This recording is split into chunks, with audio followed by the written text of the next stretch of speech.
We have three questions today. The first question is, U.S. President Donald Trump revealed the sending of weapons to Iran for transfer to protesters and accused the Kurds of appropriating the armaments.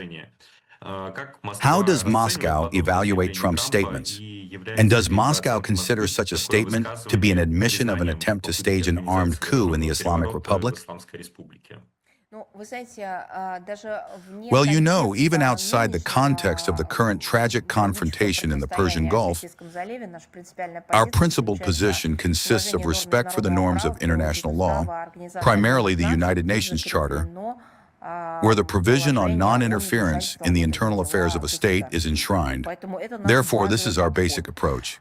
If speaking of the situation that has been developing now in this region, it is not the first time that Washington has openly called for the violent destabilization of the internal political situation in the Islamic Republic of Iran and for the breakdown of the statehood of this country.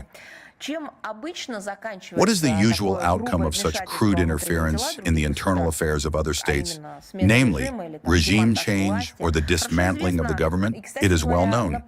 And incidentally, this applies to regional powers as well. Think of Iraq, think of Syria, think of Libya. Over the recent years, we have witnessed a significant number of externally inspired color revolutions that led to the collapse of statehood, civil wars, and conflicts.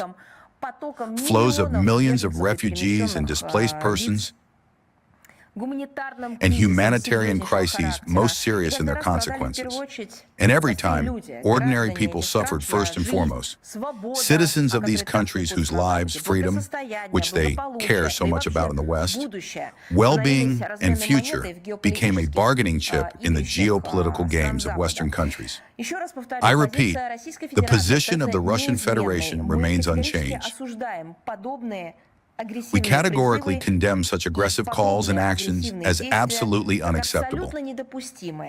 All the more so if they are calculated to justify external military aggression and intervention.